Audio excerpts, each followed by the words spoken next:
Liftoff will start in T-minus 10 seconds. 10, 9, 8, 7, 6, 5, 4, 3, 2, 1. We have ignition. It's time! 17 seconds from Game 7 or from championship number 6. Jordan, open, Chicago with the lead! Harper got a piece of it, it comes off. The Chicago Bulls have won their 6th NBA championship. Tying run at second, 2 out. Palmero over the head of Jenks. Uribe charges, throws, out! And the White Sox have won the World Series. To the far side around the 8-yard line to Hester. Under it and to the middle with the 15 to the 20, breaks free to the 25 to the 30 to the outside. 40, midfield, 40, 30 to the coast, 20, 15, Hester 5. Oh! Touchdown!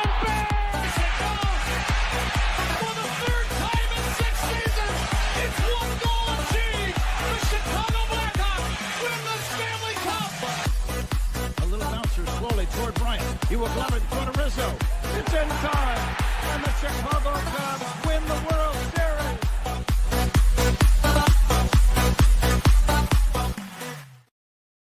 What up, what up, what up? Welcome, Sean and Maya in the morning on this Hump Day edition. Mike.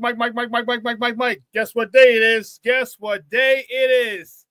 It's Hump Day. Woo woo! Yeah, baby. Yeah. Man, welcome to Sean and Maya in the morning. I'm your boy, the SuperBack, Sean Sierra. I am fired up. Had a kick-ass workout this morning. I am fired up. Ready to get at you. Talk some sports. Hope you are ready. Guys, if you're watching us on Facebook Live, well, then I guess you found us on Facebook. And if you're not following us on Facebook, what? Come on, go to Facebook, type in Sports Zone Chicago, click the like button, and now you're following Sports Zone Chicago. But wait, there's more. Go to the show's page, go to Sean and Maya in the morning, like that page as well. So not only will you be following Sports Zone Chicago, but you'll be following Sean and Maya in the morning as well. If you're watching us on a YouTube channel, excellent. And if you're not subscribed to our YouTube channel, for real, come on, man. Go to YouTube, type in Sports Zone Chicago, click the subscribe button, but also click the notification button. That's the little bell next to it, and that'll let you know anytime a show from Sports Zone Chicago is going live. Get it? Got it? Good. Now, if you're watching this on our mobile app, please don't tell me you didn't know we had a mobile app. Come on, baby. What's wrong with you? You got to keep up with the Joneses and them. Not them, and them. The Joneses and them.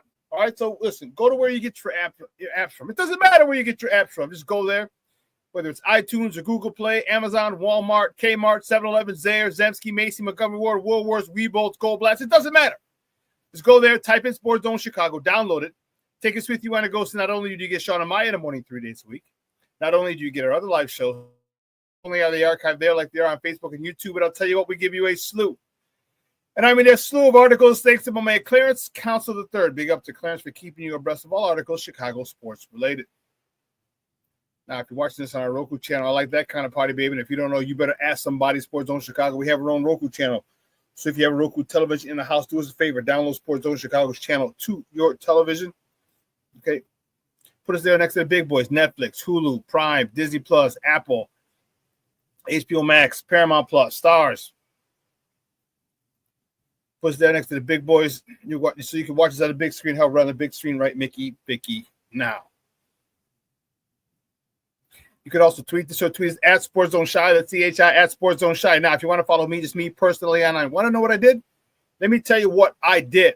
I made it nice and easy for you folks. Nice and easy. One handle for Facebook, Twitter, Instagram, Snapchat, and TikTok. All one handle at the Sean Sierra.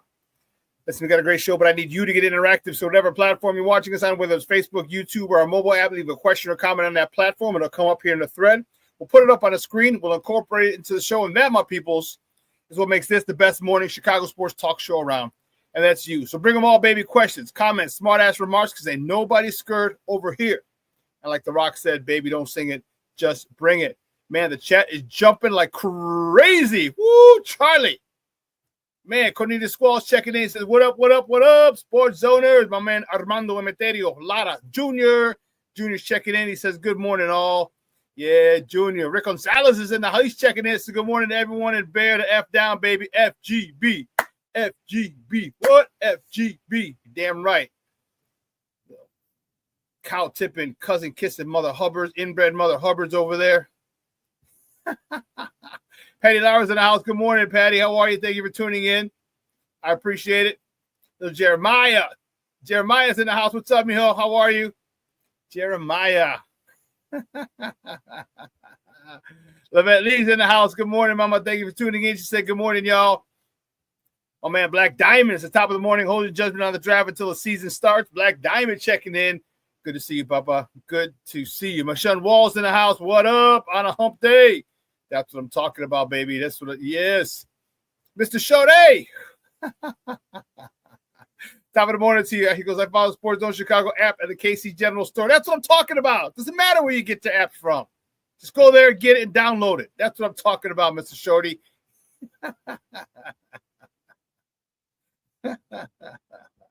Brandon Shush checking in. Says, good morning. How are you? I'm doing well, Brandon. Thank you very much. Again, I had a phenomenal workout this morning. Man, I was sweating like a sweater. Woo, Charlie, that was a good one. I felt workouts like those, like today, were good. It gets you alive, baby. It makes you feel alive. I know I was exhausted afterwards. If you saw my post on Facebook, just go, man, I was sweating like a sweater so bad. Like just before I went live, I did my video. I wiped my face with my towel. Okay.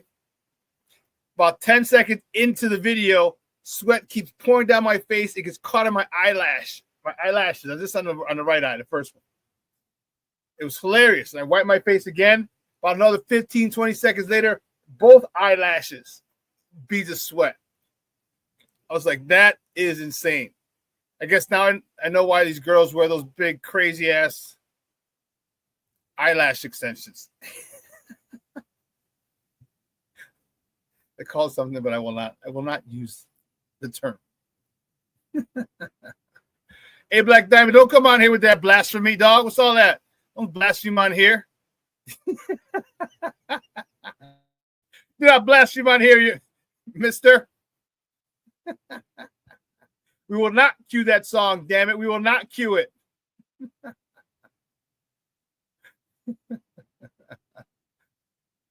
Let's see, man. We got everybody exchanging pleasantries in the chat. I love it.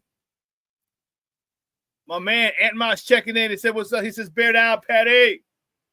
So he says, bear down, Shorty. He's going down. He's going on the list. Bear down Armando. Bear down Cornelius. Rick. Yes. That's what we're talking. Aunt Moss being very friendly this morning.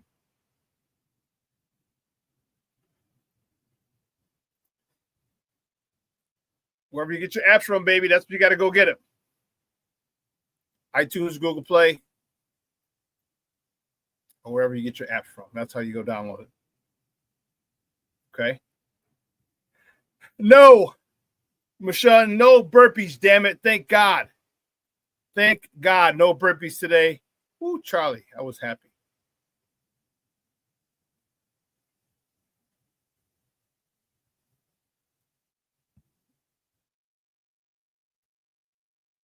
Yeah, Brandon, just look up Sports Zone Chicago, and you'll be able to download it, okay?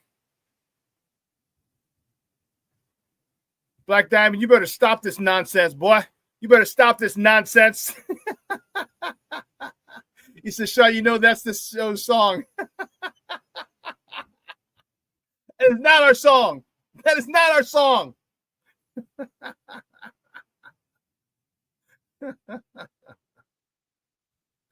Oh, man, you guys are killing me. That's what I'm talking about. You starting off the morning right.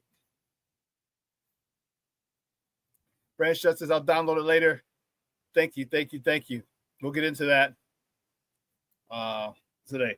Man, we got a great show at 10 o'clock. My man EJ Snyder, NFL draft analyst, is going to join us. We're going to go over the draft picks again with the Chicago Bears. Also talk about what he feels the Bears could have got. There are a lot of rumors about the Bears. Dan Wiederer, actually, Did I take a snapshot of that? I don't know. I'll see. Talking about the Bears were actually in on some running backs, and they just kept getting beat to the punch. Yeah, I didn't save it. Oh, well. But anyway. So the Bears are looking to do some things.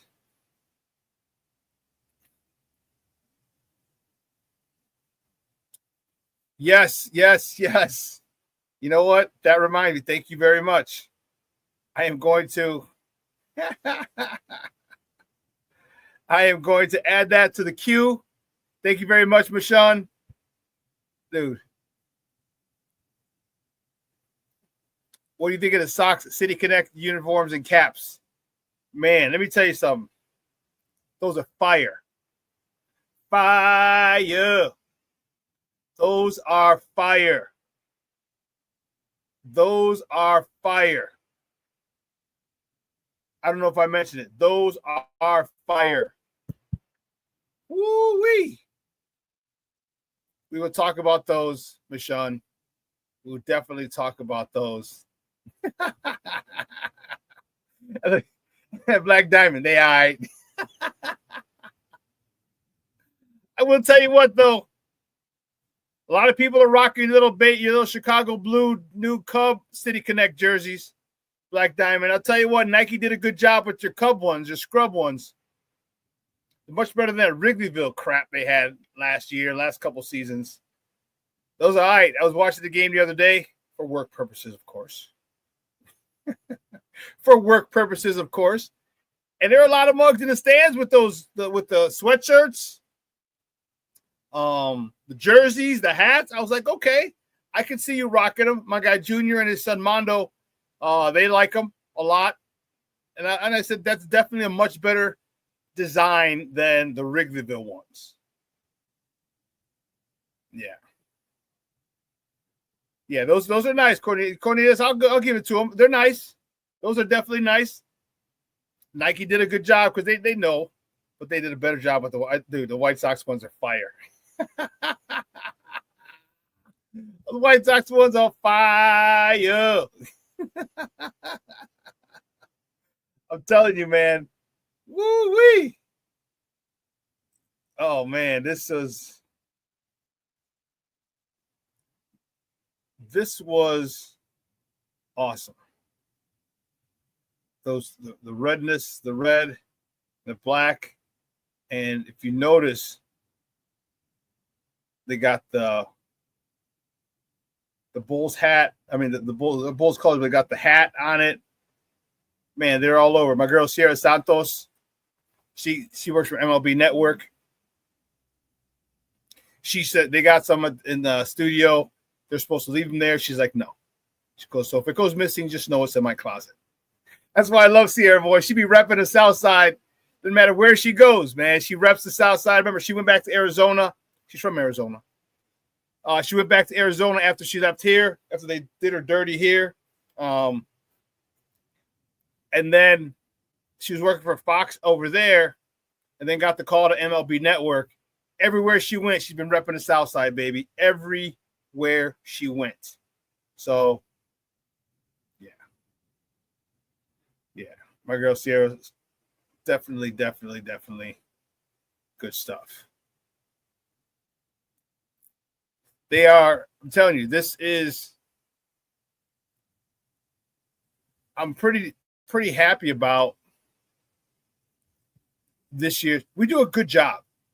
Or Nike's done a good job for the White Sox and their City Connect jerseys.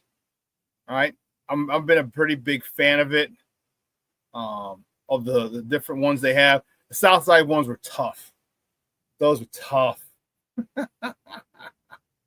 Those were tough. And the funny thing is, like, people are like, we look like softball jerseys. I'm like, but that's the whole thing. Like 16-inch softball is a Southside staple. This is a Southside staple, 16-inch softball. I remember playing that at the Vork Park, Harrison Park, and I saw they had leagues with 16-inch softball. It was like that was softball was it on the South Side growing up in the 70s and 80s. So when they said they look like softball uniforms, I'm like, yeah. And that's what's dope about it. It brought back memories for a lot of us from the South Side. A lot of us on the South Side who saw that.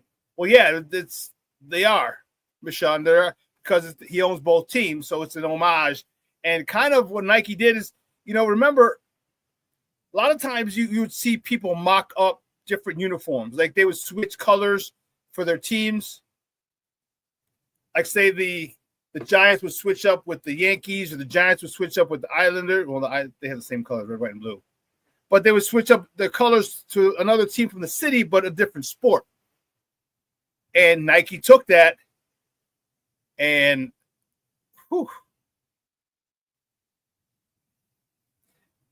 so they'll be wearing them on Fridays, I believe.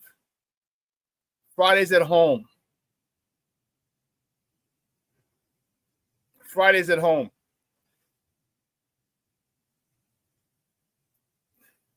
Well, all right, you know what? We'll get right to it. I want to show you the hats.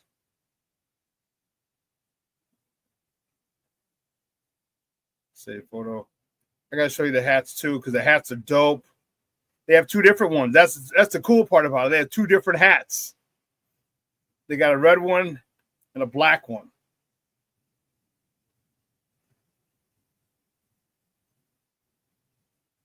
Oh, killing me, Smalls. You're killing me.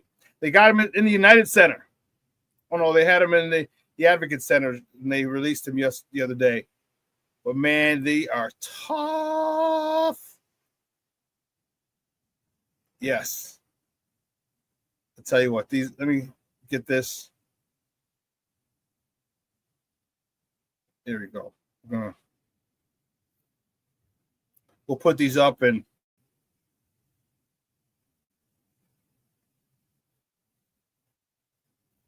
1, 2, 3.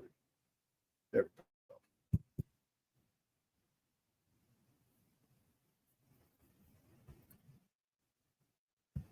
So here are the unis. These are the jerseys. You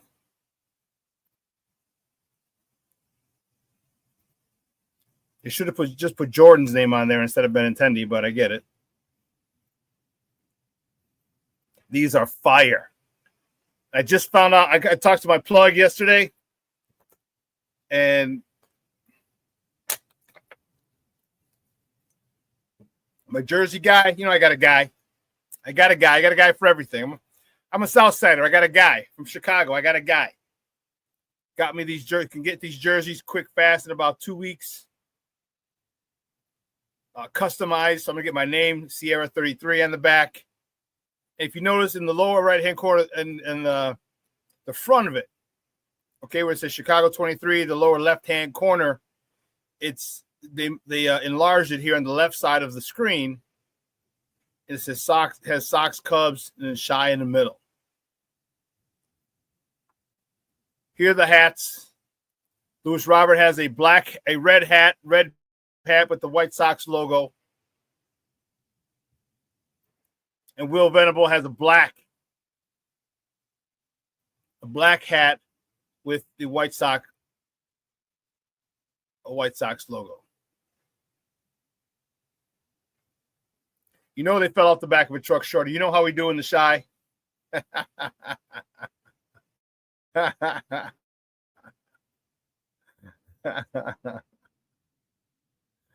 Oh, man. So these... And then go to Twitter. They'll have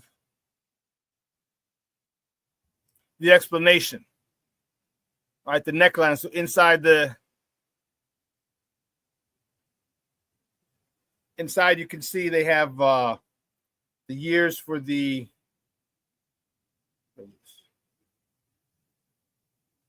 inside the neckline of the jersey. It has the years of the championship. The white ones are the White Sox in 1906, 1917, and 2005.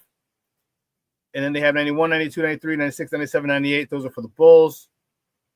That's the neckline, the bread. Featuring the Wing Sox logo. This hat honors the city's champions. In Chicago, in a historic font, or historic first, uniform features the iconic Bulls letters, symbolizing the shared legacy of the two teams, because Reinsdorf owns both teams. The pinstripes, you can see it says the bold red stripes pay tribute to the Bulls, while the black stripes nod to the South Side's history. The wing sock on the sleeve, a tribute to legends. The symbol soars, representing the city's pursuit of excellence. The pants says Southside, echoing the first City Connect uniform. It honors the heart and hustle of Chicago's South Side, symbolizing its resilience and the generations who proudly wear these colors. Then you see the crossover tag. I said at the lower left-hand corner has the Sox and Bulls logo with Shy across it. These are fire. These are dope. Definitely going to get one of these. Definitely going to get one of these.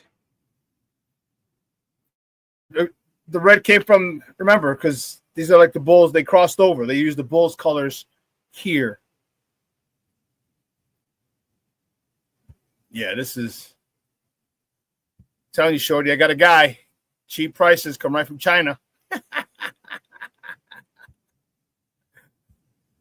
I better hurry before we start getting, I got to pay the tariff prices.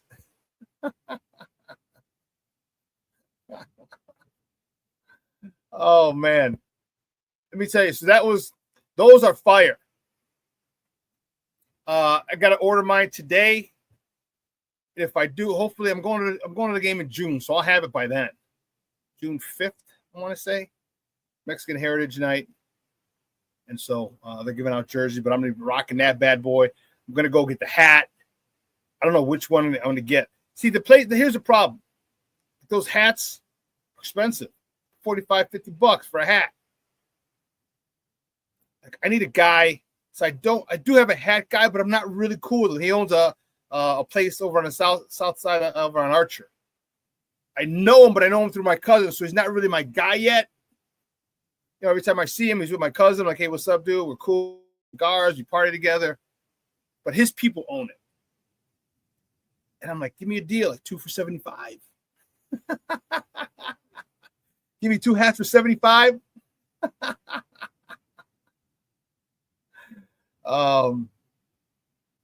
But yeah, those are fire, man. I can't wait to rock those at the Sox game.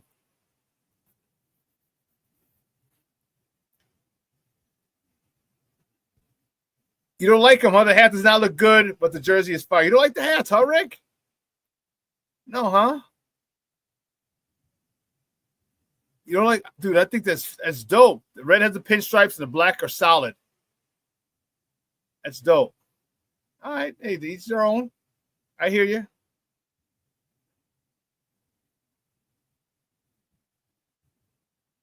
Junior, why not make uniforms with flames on them for the disco demolition? Maybe that's what the flame's for. Who knows? That's funny. I can see that, Rick. I can see that. But remember, the Red Wings has the tire. Has the tire and the wing. But I get you. And we got the sock and the wing. I hear you. The wings. I get it. I see what you're talking about. So but these are cool. I think these are cool. I love them. I can't wait to rock my jersey. I'm going to order it again today. I'll have it in a couple weeks. Rock that bad boy when I go to the game in June. So I probably won't go to a game before then because they suck. Because they suck. Wow. Really, Shorty, huh? Why don't you use those wings and fly your asses to a different city? Oh, man. Okay. You got jokes, huh? All right. Just like all your Cub fan friends they've flown in from different cities, huh? Little transplants, all your Chad and Becky's. Yeah, I'm such like a Cub fan now. It's like Wrigley is like awesome. Wrigleyville is like the best. We're in Boys Town. We love it. It is Boys Town. Yeah.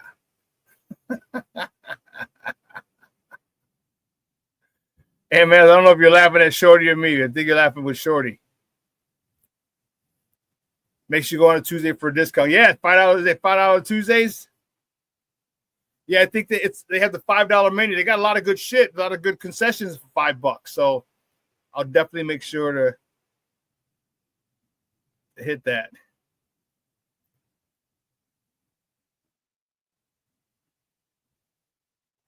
I'm impartial, Sean or Shane. I'm just messing with you. That's all right, baby. I'm a grown ass man. I could take it. I can catch, but I could also pitch too. Junior says the Cubs could use a Sox help this series. I know Mondo was telling me win a series. Not that I'm trying to help you guys out, but I'd love to beat the Brew Crew. Jealousy among Cub fans. Yeah, dude, because Michelle, these jerseys, they don't get those nice jerseys. This year's City Connect jerseys are nice. This year's City Connect jerseys, Cubs City Connect jerseys are nice. The other ones, yeah. Nike finally did him a favor and gave him a nice jersey. It's rocking that sky blue. The Chicago, the colors of the Chicago flag.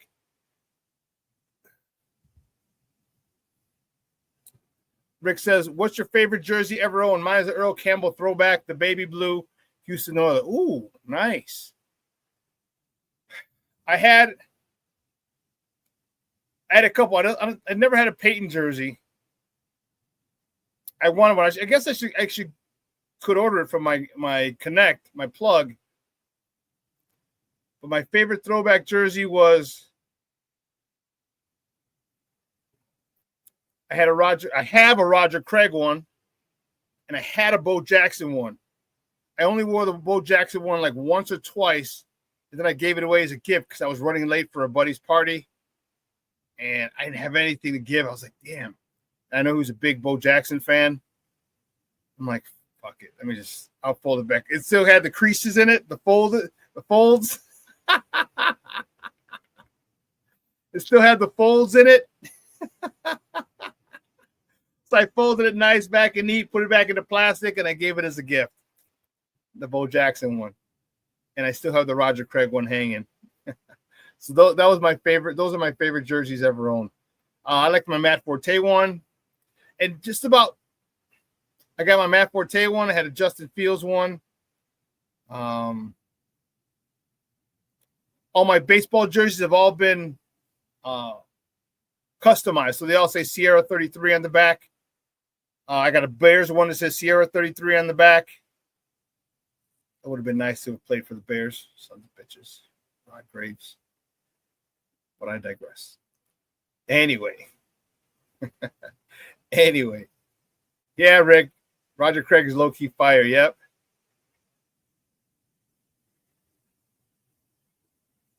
Oh, no shit. Black Diamond, you got a Peyton that's clean and a primetime rookie jersey. Oh, yeah.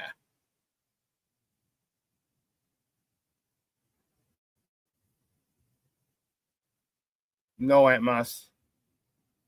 To the Fields, did you just change the nameplate on the back and now it's JJ? No. It's Justin Fields.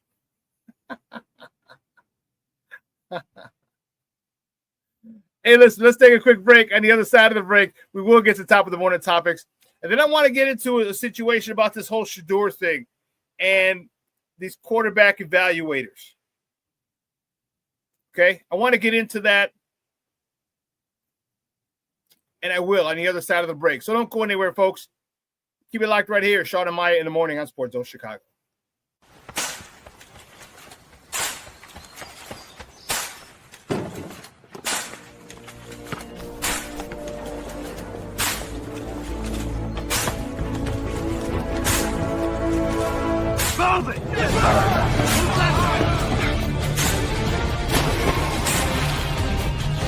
Many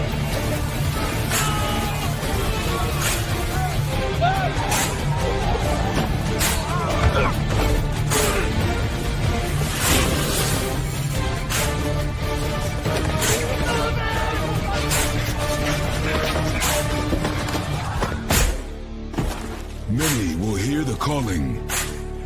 Few will earn the title. United States Marine.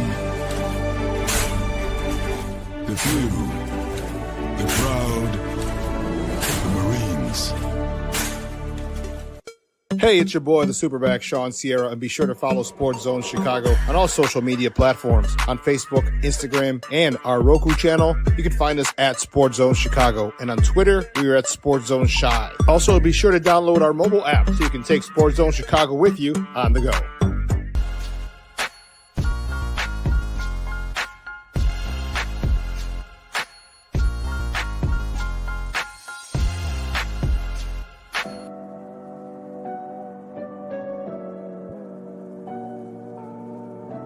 How do you take care of your mind health? For my mental health, I meditate in the mornings. I have my dogs. They're the best. I just find ways that help me just relax. Finding things that make me happy, like being close to my family. I meditate a lot and read books. I have hobbies outside of the game. I'm able to switch off. I'm able to turn my brain off from the game of basketball. Your mind health matters. Your mind health matters. We are looking for a few heroes, mentors, trailblazers, innovators, a passion to change lives, spark curiosity, open hearts, and awaken minds, help students answer the question, who am I? This could be your calling, but this is no job. It's the journey of a lifetime. Be a hero. Be a teacher. Mental health and learning disorders don't discriminate. 17 million children and adolescents in the United States live with disorders like anxiety, depression, ADHD, and dyslexia. Less than half get the help they need to thrive. Help the Child Mind Institute change these children's lives.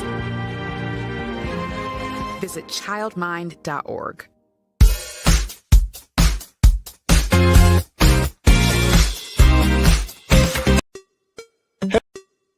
Hey, it's your boy, the SuperBack, Sean Sierra, and be sure to follow Sports Zone Chicago on all social media platforms, on Facebook, Instagram, and our Roku channel. You can find us at Sports Zone Chicago, and on Twitter, we are at Sports Zone Shy. Also, be sure to download our mobile app so you can take Sports Zone Chicago with you on the go. Time out. How are you feeling right now? Happy? Excited? Angry? Overwhelmed? One of the best things you can do for your mind health is to name what you're feeling. It can sharpen your awareness and help you talk about your feelings with someone you trust. Here are 3 questions to ask yourself. Where are your thoughts right now? In the past, the present, the future? Do you notice any sensations in your body? Is your heart beating fast? Is there a flutter in your stomach? Or are you fully relaxed? What do you need right now? Time with others? Time to yourself? Remember, there's power in this awareness. So find ways to identify what you're feeling today.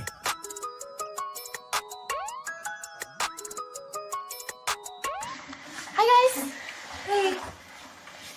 Hi, Megan. Hey, Jessica. Megan, you're a tramp. Brian Fitch told me you guys made out. Everybody knows. He said your breath smells like garbage. And he almost puked. He says you're the most desperate girl he knows, besides your mom. How many boyfriends does she have anyway? Lots? Your makeup makes you look like a clown. That zit is huge, zit face.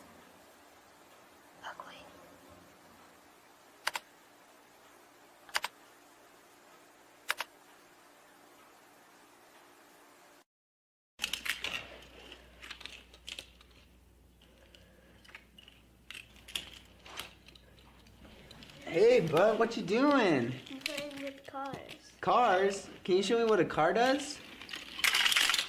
Whoa, whoa, whoa, whoa, whoa. Hold on a second. First of all, this is a school zone. So you need to put down your cell phone, stop texting, and let's get to driving. Now you're coming up to a stop sign, right? You need to slow down and stop before you hit that Y line. I want you to look left, right, left. You don't want to get hit by a car going on your left and to your right to make sure you don't get sideswiped by a guy coming from your right. You're coming, and you see a crosswalk. You better slow your horses down because the #1 rule of driving is always yield to pedestrians. Now stop, pull over, and you are done driving. Gosh, what do they teach you kids in school nowadays?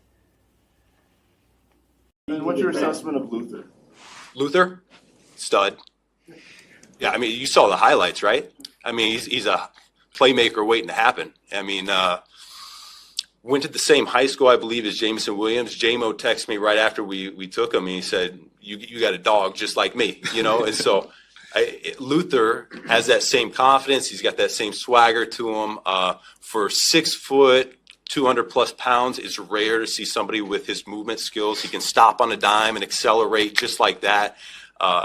Give him a little bit of space, and he can make big things happen. And so a dangerous player, weapon, call him what you want, but I see big things in his future. Welcome back to Sean and Maya in the morning on Sports Zone Chicago. Those tips courtesy of the Chicago Bears.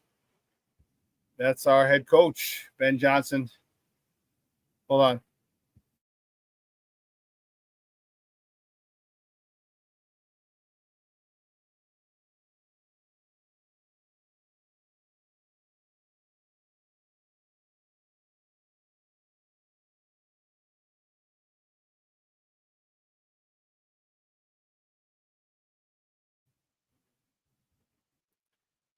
Had to get the warden off. It was a little hectic this morning. Sometimes it bees like that, Papa. Oh, my man, King Booker World checking in. What's up, baby? Yes, Junior have a Jimbo Culver jersey. He does. He does have a Jimbo Culver jersey. Nice. Dude, because Jimbo Culver is, if I'm not mistaken, I think that's Junior's favorite offensive lineman of all time. All right, and he was a big fan of him coming out of Pitt. He was Dan Marino's stud left tackle at Pitt. The Bears got him. So yeah, that's Junior's favorite.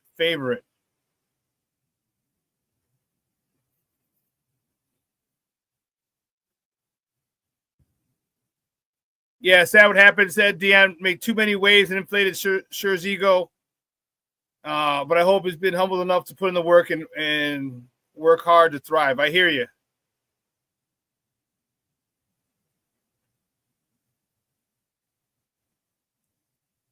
Really, you think so? It says J-Mo wants out of Detroit and wants to come to Chicago so bad. He knows Detroit is sinking. Yeah, I don't. Interesting, Amos. Interesting. Well, where would we put him? James Ford checking in. Say good morning, Sean. Good morning, James. Appreciate you.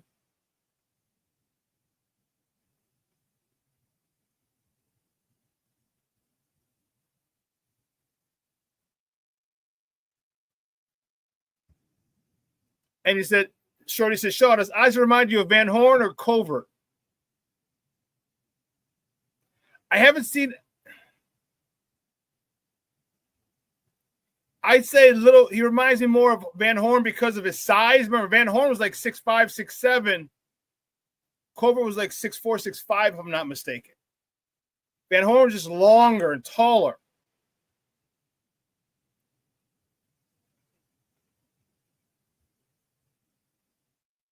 And you're like, we'll be looking for a replacement for DJ in the future. Yeah, not for another 3 seasons, though. Not for another 3 seasons. DJ. We got time with DJ, baby. We got time with DJ.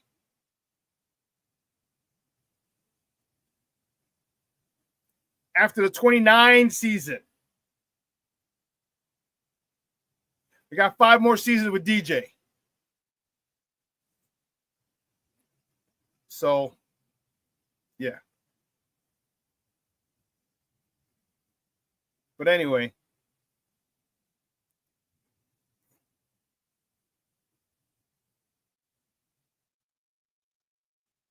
Yeah, so here's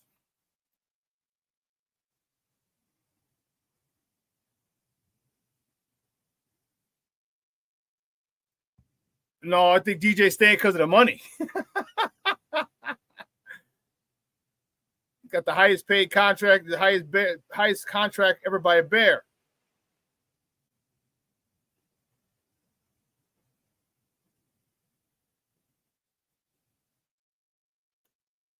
But anyway, you know, I'm seeing a whole bunch of, this really bothers me. It bothers me a lot.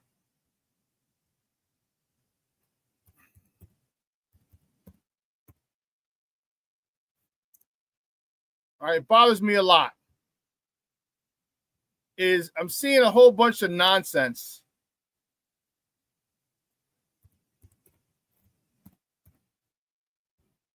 All right, and it bugs me because most people who have an issue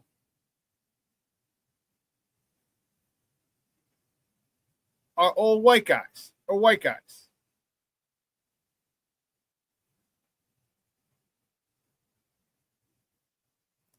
And it's bothersome, and they're making these comments, and and I'm trying to find this one dude where he's going off, but it's interesting, and it goes to the cultural. To me, it goes to the cultural differences of black and white people.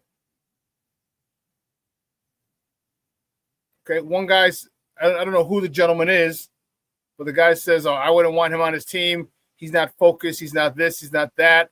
You know, he references the interaction between him and Cam Ward. And it says he's not a clown. You know, Cam Ward. Apparently Cam Ward doesn't like Shedeur. All right, they're working out together. He's kind of, talking shit to each other, talking shit to him like, "Oh, we only did one drill. Now you're getting water. Is that how it is in Colorado? Is that how it is over there?" Blah blah blah blah blah blah. You know, and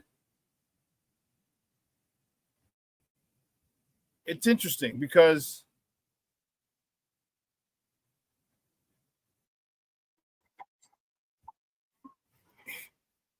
here, and here's where I'll play this.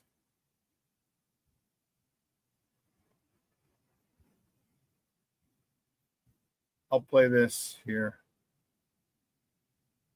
and you can listen to it. I wouldn't want Shedeur Sanders anywhere near my team. There, I did, and then I started seeing videos of Shedeur Sanders. I don't give a rat's whether or not he's black, white, green, or purple. He seems like a child. Maybe he's not. And maybe everybody made a mistake except for the Cleveland Browns. Hey, for the kid's sake, hope so. For Cleveland Browns' sake, hope so. Him or Dylan Gabriel or whomever. But I wouldn't want Shedeur Sanders anywhere near my team. I need serious people as my quarterback. And I don't give a damn if you think that's racist or not. I wanted Sanders. I said the Colts should take Sanders. But the more I've seen of his antics, the more I can say, hey, man, good for you, Cleveland. Go, go, go. Because children do not win in the NFL. Cam Ward, hey, I saw an interaction between Sanders and Cam Ward. That's an adult. That's a serious dude with serious thoughts on his mind. Sanders, a little insecure kid. I don't need that in my quarterback. So what's the conspiracy? I'll tell you the conspiracy. Daddy, a pain in the ass. Kid, a pain in the ass. Kid's talent not good enough to overcome the pain in the ass. It's history. It's every industry. Kid's talent not good enough to overcome being a pain in the ass. Man's talent not good enough to overcome being a pain in the ass. Woman's talent not good enough to overcome being a pain in the ass. Grandfather, white, black, green, or purple's talent not good enough to overcome being a pain in the ass. In every industry, those people get fired. All you got to do is watch Sanders after he gets drafted, out with a rapper, all the crap, opening up freaking money boxes and all the stupid stuff. Now, you can say, and this is dumb as well, people don't want strong black men in the NFL. Oh, shut up. Why isn't Cam Ward considered, quote, a strong black man? I think it's much stronger to be focused on your career, to be focused on the job at hand, to have life goals and stay with those goals. I think it is much stronger than acting like a damn jackass. Now, that's just me. That covers white, black, green, purple, old, young, woman, man, whatever. It is far harder to focus on goals every single day and be disciplined every single day than to act like some jackass. But acting like a jackass, opening money boxes, acting like an idiot, you know what? They get the respect, and I don't understand it. I don't care if it's white or black. I don't get it. Easy to walk around like a clown.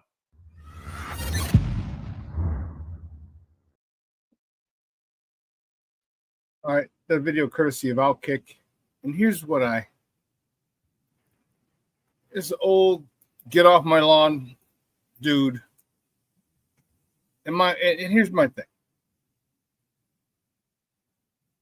And I was in a conversation, everybody says, oh, it's not a race thing, it's not this, it's not that. Why do everyone jumps to the race car? And I said, well, because race plays a part in almost everything in society. That's first and foremost. People don't realize that unless you've been on the short end of that stick, you won't realize it. Unless you've been discriminated against in every facet of your life from birth, you wouldn't realize it. Okay? Most people don't know about redlining. Okay? Most people don't know about the Tuskegee experiment. Okay? Most people don't know about the Chattanooga appendectomy, hysterectomies. We don't know. Most people don't know that. So he's speaking from a place of privilege. Now, mind you, I am not going to, and I will clarify this first and foremost. I do not condone Shedor's actions. All right, he screwed himself to a certain extent. His behavior was immature. Okay, his comments were silly. Okay, his comment, he's entitled, but it's a different era of players. Caleb was the same way, except Caleb knows how to keep his mouth shut. Okay, so when you speak you're speaking of this, you're speaking from a place that's not a place of ignorance where he doesn't know. Okay, he talked about talent not good enough. That's bullshit. You know why? I posted this yesterday. So many people, even a good buddy of mine who's one of the top quarterback coaches in the country now, J.J. McCarthy's personal quarterback coach since he was in 6th grade. Even he went on it and said it's about talent. It's not about race. And he's wrong. Why? I'll explain why. Diana Rossini, she worked for ESPN. Now she works for The Athletic. She reported yesterday, I think it was on her podcast, that for the majority of the season, the New York Giants had Shedeur Sanders as the number one player on their big board. It means overall, all the people that they had, he was number one overall. At the end of the season, I guess Cam Ward might have been, but nonetheless, when they realized that Cam Ward was going to probably go to the Titans, Shedeur Sanders was their primary target before all this, before the combine, before this. Okay. So my question to you is this, and everyone's coming out, oh, I didn't have him rated as a, I didn't have him, his arms, they're going off on all these different things. But if Brian Daboll, a renowned quarterback and offensive guru, have him as the top number one overall prospect on their big board. He's going to be the only one. A guy who's developed quarterbacks. Go look at Josh Allen. A guy who's developed quarterbacks has him as the number one overall, number one on their big board. He's the only person in the NFL who would have him on there. He's the only person who thinks he'd be number one. That's the only organization that had him as the number one on their big board. So if this guy who's an offensive guru, has him as their number one on their big board, it's not about talent. And again, I get it. Deion's comments were inflammatory and hurtful. They hurt his Shador's status.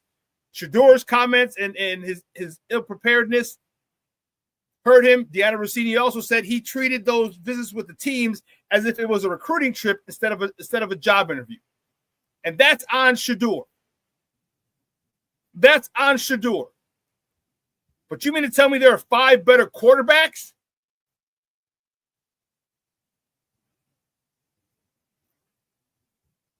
Hold on, Rick. Rick, when Josh Allen got to Buffalo, they wanted him out after his first year. They were screaming. You know, Buffalo Bills Mafia they don't care. They will scream. They wanted Josh Allen out of here. They called him a bust. Then Brian Daboll gets there, and all of a sudden shit turns around. Then shit gets turned around, and Josh Allen becomes what he's done, becomes who he is. His first year there, man.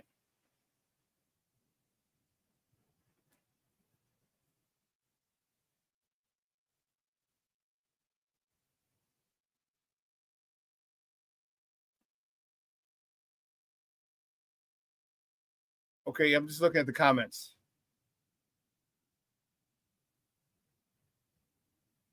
Yes, and Daboll left, and Josh is still great because of the coaching that Daboll instilled in Josh. Like the first year that Josh was by himself when Brian Daboll left, he struggled a little bit. Then he came back up. What I'm saying is these guys are given the respect for turning offenses and quarterbacks around. So if he had him as his number one overall on their board, other teams probably had him too. So that even if he's not a number one on your board, if he's not number one overall, he's still a first round talent. So everyone jumping out of the woodworks now saying I didn't have him rated as a number one talent. Now you're coming out and saying it. Now you're coming out and saying it because you want to hop on. Here's the agenda for people. Here's their agenda. It's easy to pile on shit. Then he's talking about the post-game party with Shador and the rapper. He didn't like it. Well, listen, some people celebrate differently. I'm not a big fan of it. But having a party, a lot of people had parties. They had house parties, and he had a party. This guy doesn't come from where Shador comes from. This guy obviously didn't grow up with money. Shador Sanders has grown up a millionaire his whole life. Why? Because his dad has been a millionaire as long as Shador's been alive. They act different. They move different. And this younger generation, they do feel entitled. I'm not a fan of it. Caleb Williams, same thing. I'm not a fan of it. But it is what it is. Kids are a brand now. They understand branding and marketing. They understand it. But you have a problem because he comes from money and partying after. This is one of the most important moments in his life to be drafted. You know how many people get drafted? A minuscule amount compared to the number of people who play high school ball. First, you got to play high school. Then you got to play college. Then you have to go to the combine. Then you got to get drafted. There's only, 200 and something guys who get drafted every year out of, thousands of college players in the draft? Then he said, he talked about he wants a guy who's focused on his career and life goals. Why can't you party and still focus on your goals after you've been drafted? Why does him partying with rappers, how does that show that he's not focused on his goals? You talk to any of Shador's teammates, they love him. All of his teammates go to bat for him. All of his teammates have his back.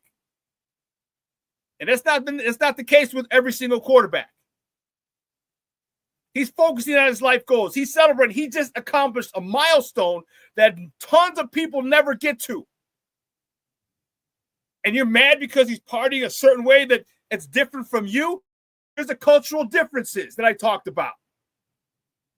He's partying a different way than this guy would celebrate, and had he been drafted. He's talking about focusing on your goals. How do you know he's not focused on his goals? He's actually this is what's the and he's celebrating. Don't you celebrate goals? You just celebrate them different. You don't party with rappers because you're not a black guy. You're a old white guy. But because of who he is and because of his upbringing, because of what he did, the hype that Deion and Shedeur and Travis Hunter brought to Colorado, they move in different circles. And so him celebrating in a way that's different from the way you would celebrate has no bearing on his determination to be great. None. So he talked about being a clown. And hey, listen, when you're working out, he asked about if you want to shoot video. And Cam Moore's like, no, I want to be known for playing football. Listen, when I've worked out, me and Judy will tell you, we laugh, we joke, we make fun of each other. And I think Cam Ward, and I don't know Cam Ward's socioeconomic status. I don't. But if he comes from a tough upbringing, which a lot of kids do, then sometimes they don't play around. They are focused. And maybe he just doesn't like Shedeur.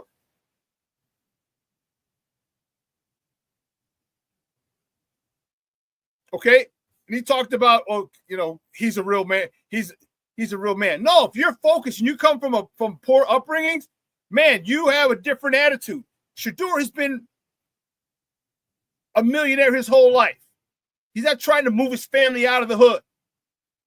He grew up in private schools. He grew up in mansions, gated communities, helicopter rides. His dad, a Hall of Famer, was his coach since he was like 12 or 13.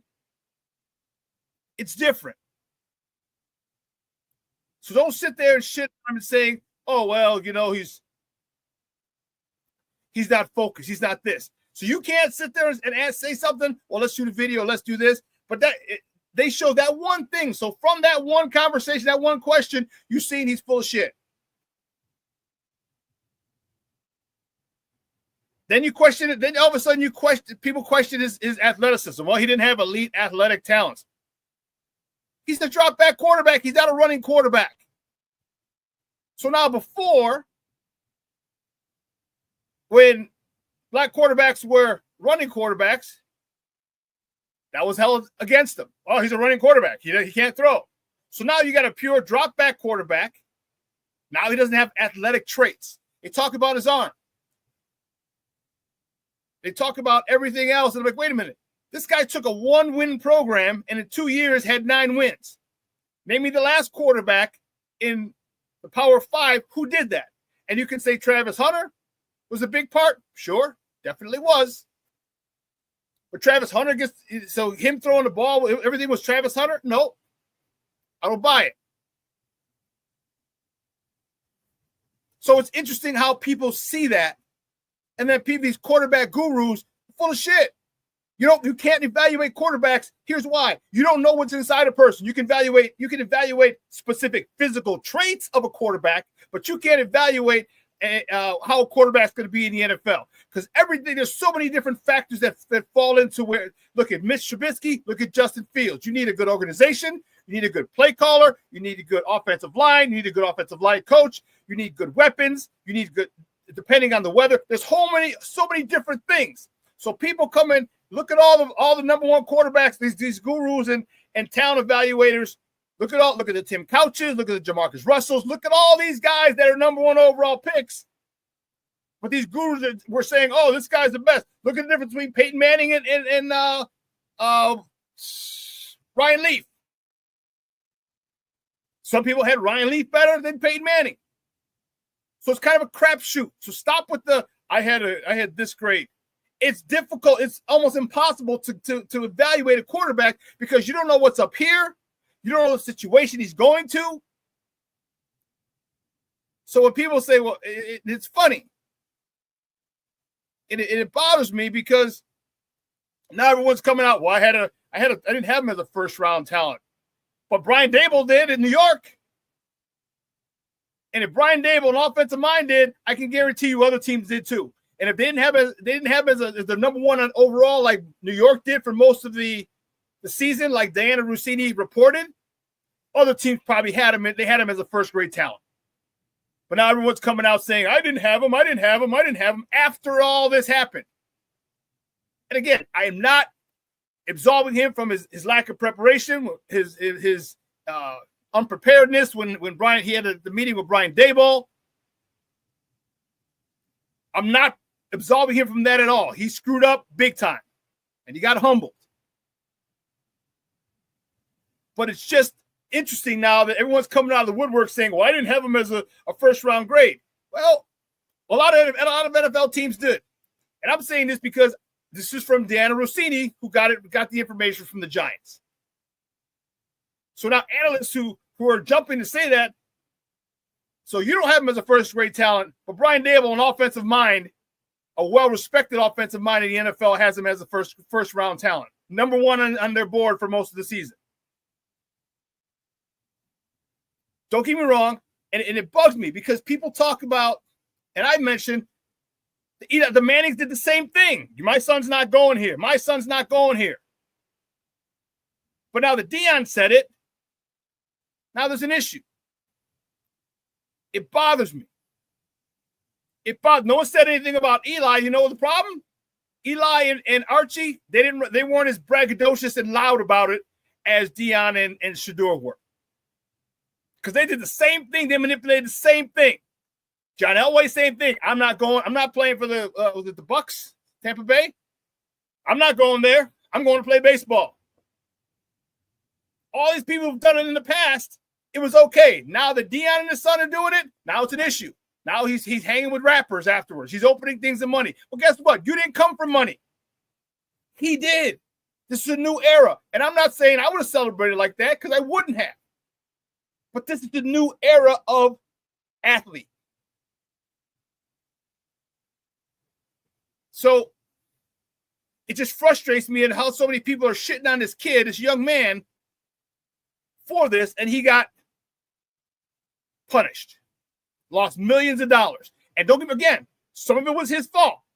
His fault. Some of it's his own doing. I'm not going to absolve him from that at all. But what, the 6th, 7th quarterback gone? They picked the shock guy in front of him? Come on, man. This dude was bouncing balls at the combine. Bouncing balls to receivers. And Shedeur had 4,000 yards passing, brought a 1-win program to 9 wins in 2 years. When does that happen? Come on. And then people get mad because, it's not. And then Boomer Esiason the other day came and talked about, said a lot of owners, not just players, not the GMs, owners that take them off the board.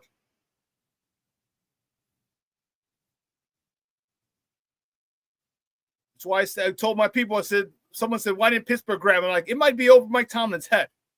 I think Pittsburgh would have been a great spot for him. I said, this is probably over Mike Tomlin's head. And here, Boomer Esiason came out and said it. Some teams took him off their board as per their owner demanding it. I hope he does well. I hope he uses it as fuel. I hope he's been humbled enough to really put in the work and become a top-notch quarterback, an all-pro. I really do. Otherwise, it was all for naught. But let me take a quick break. On the other side of the break, we're going to have a good friend of mine, a good friend of the program's, NFL draft analyst. We're going to talk to him about this whole thing. In addition, the majority is going to be to talk about our Bears. That's for real. But I want to get his take on the whole Shedeur Sanders situation.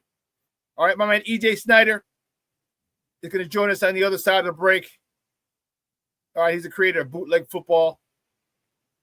Again, NFL draft analyst. So don't go anywhere, folks. Keep it locked right here. Sean and Maya in the morning on Sports Zone Chicago.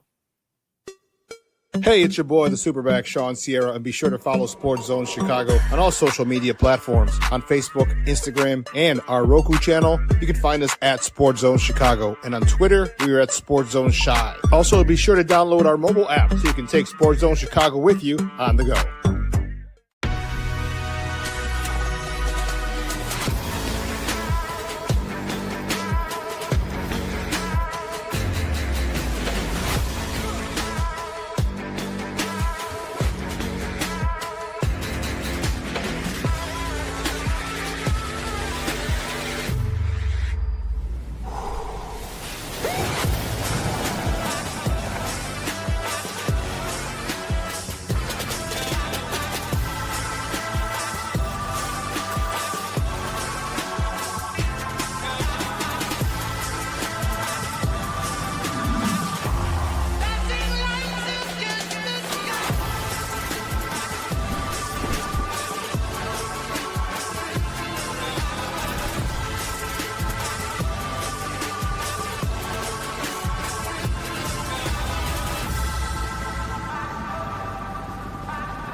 Together. Listen, we talked about it. The moment the players got back into the building, call it 3 weeks ago now, it was going to be a competitive environment. There is no depth chart right now.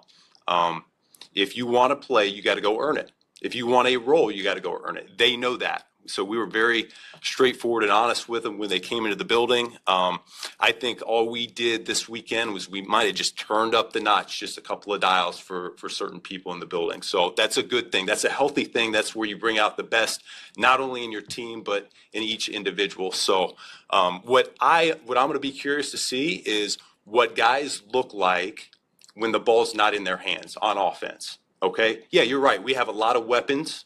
And so how are you going to run your route when you might not be number one in the progression? Okay. How are you going to block for your teammate when he has the ball? Because if you do those things right, then as a coaching staff, we're going to want to get you the ball a little bit more. So it all ties together. It all goes hand in hand. And that's the beauty behind it. Welcome back to Sean and Maya in the morning on Sports Zone Chicago. That's the man, 50 grand or 13 mil grand. Ben Johnson talking about competition. There's a crazy idea. Compete for your job. Oh, my God. There's a novel concept. Don't just hand people jobs and say it's yours. Have them compete, because that's life. Life is a competition. You're going for a job, you're competing against other people.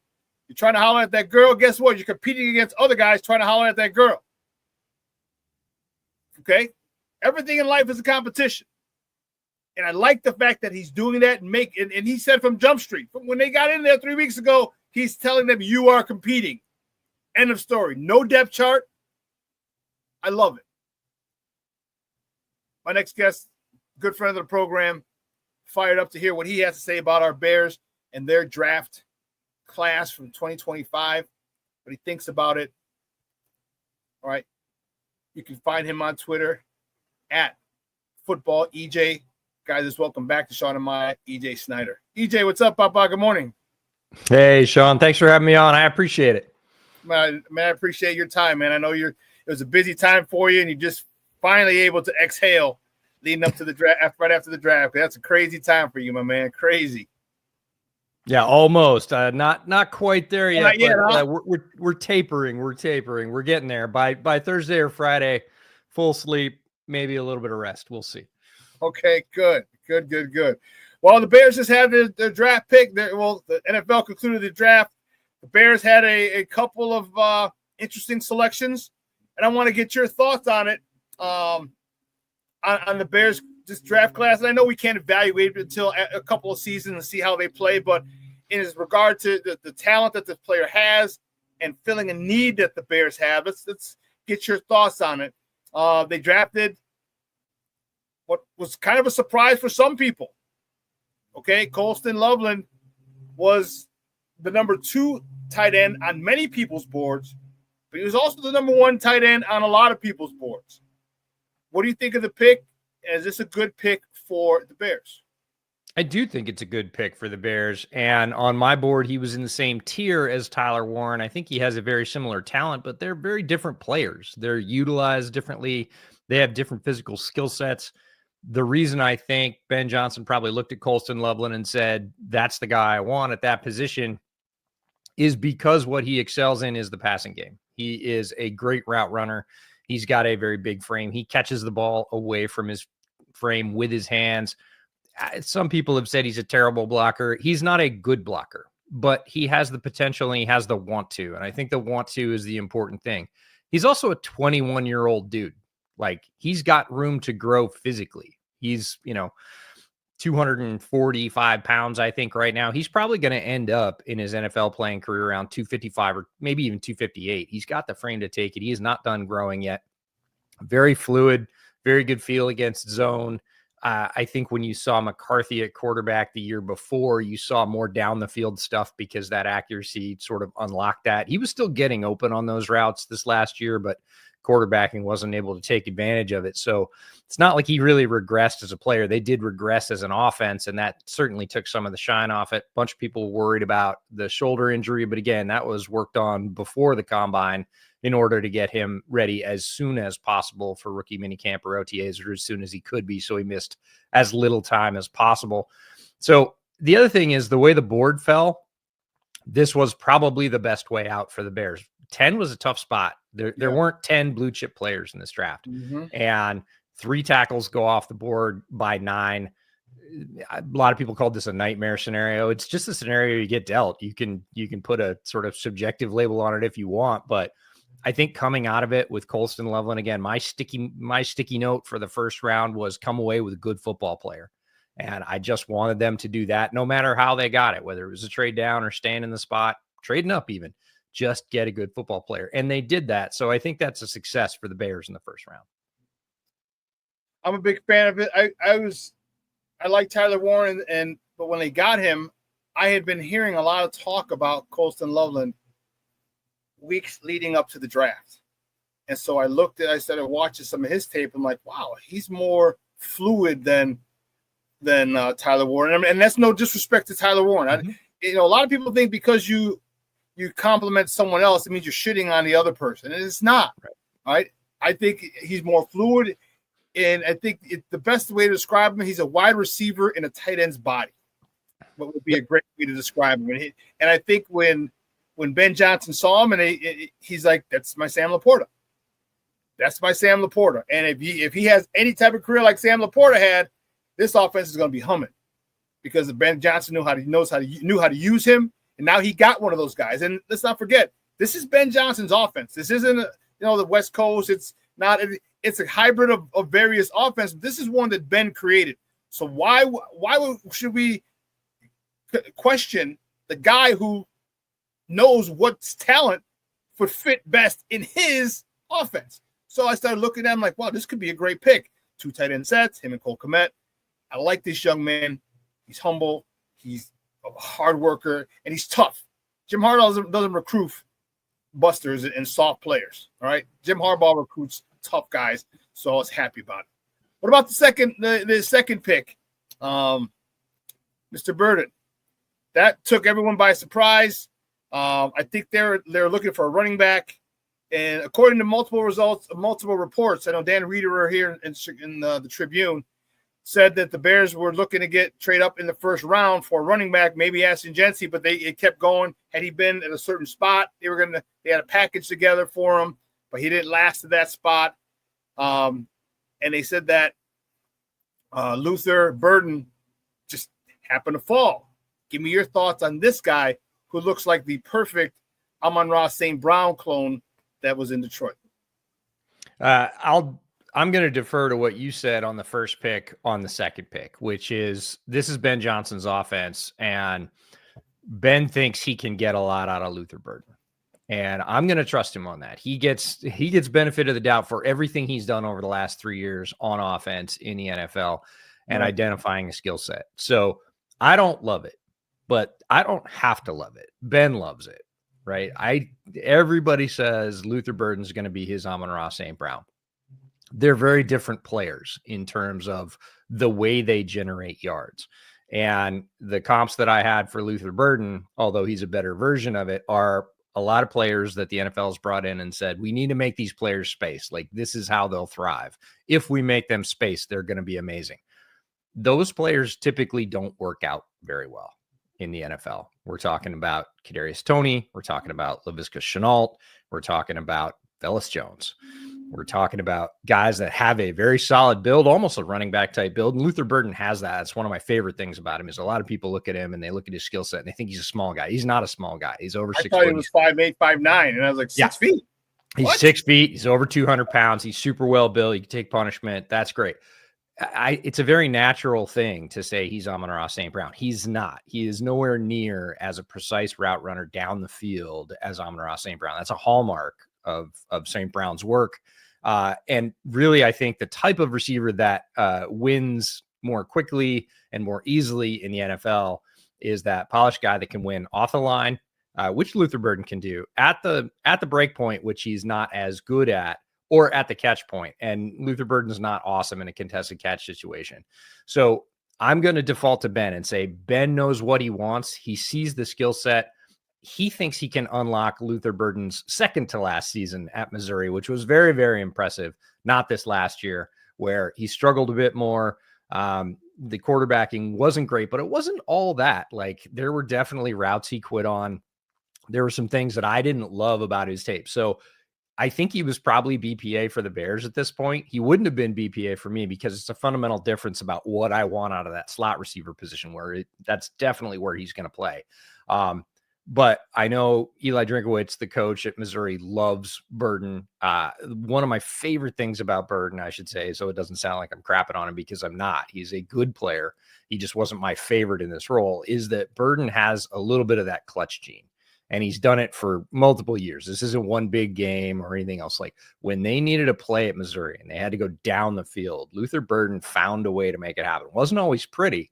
A lot of times it was, he'd get a little bit of separation. The ball would be underthrown. He'd turn it into a back shoulder and just win through really ugly contact, stay up and score. Like, those are just things that athletes do in big moments. Mm-hmm. And he does those things. So I really like that about him. I like his size. I like his competitiveness.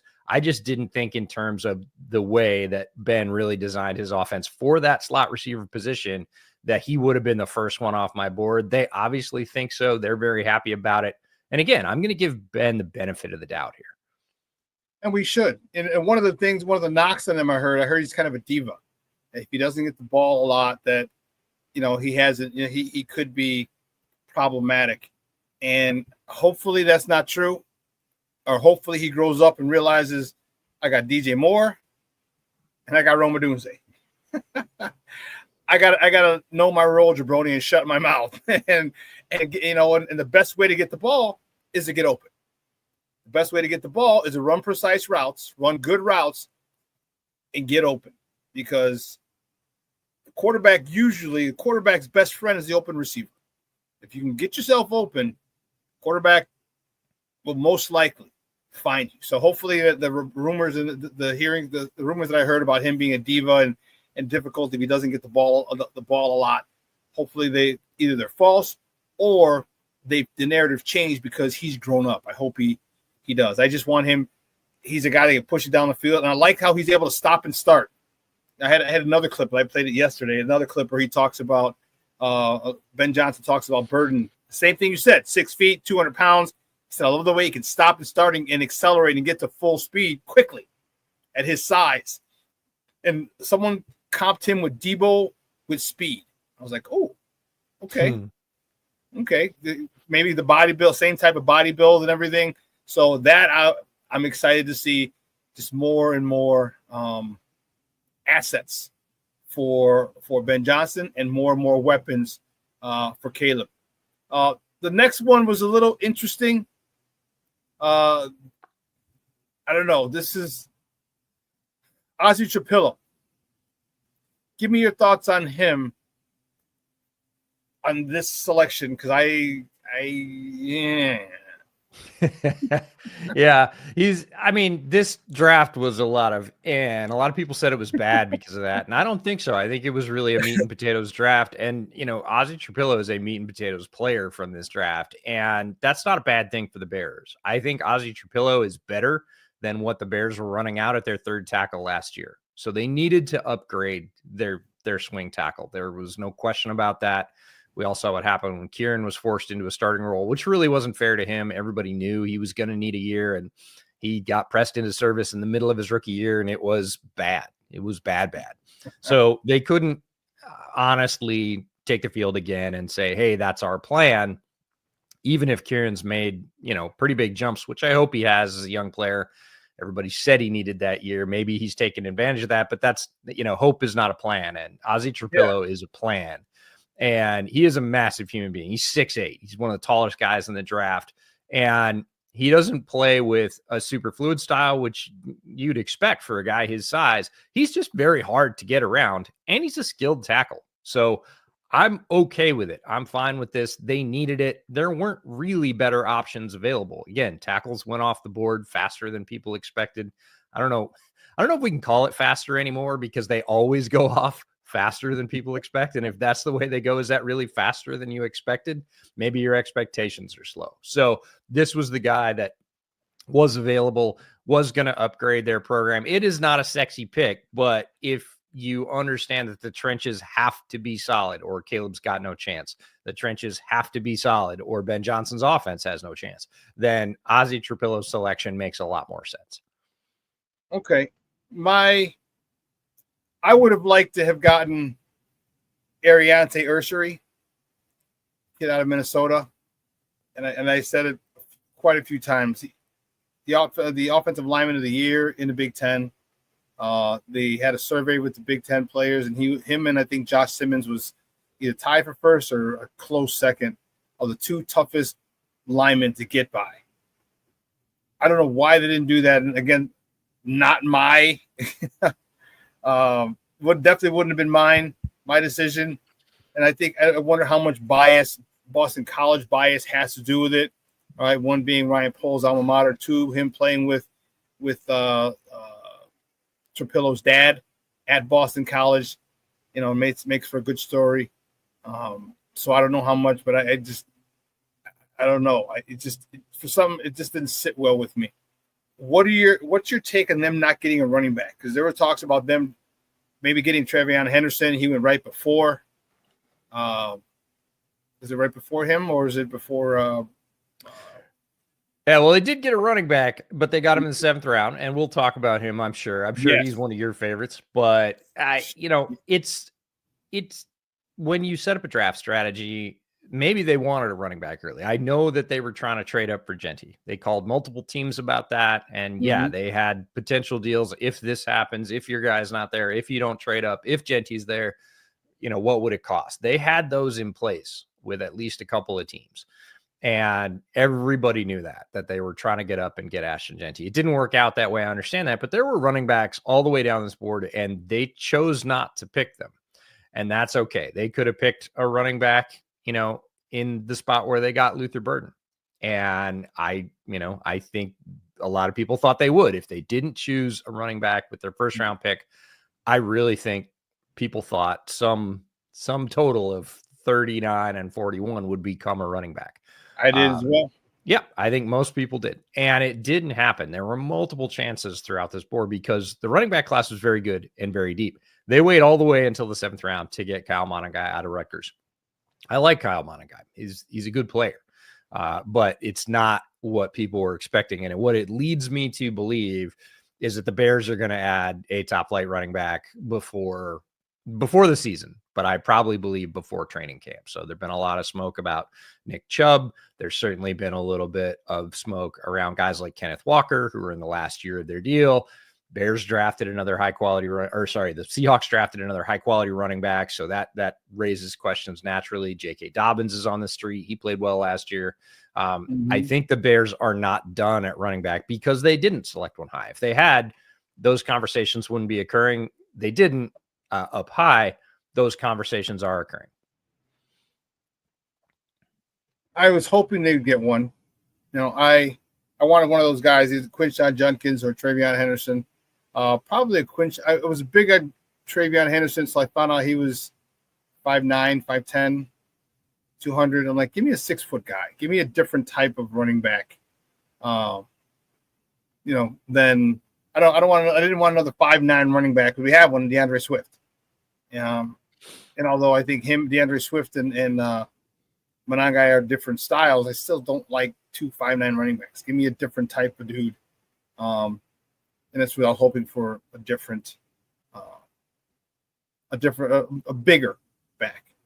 Talk to me about this guy. This guy's got me intrigued. Kind of got the hair on my arm standing up a little bit, and that's Shamar Turner. Talk to me about him and his mean streak, his motor, and can that be corralled and used properly to have him become a force here?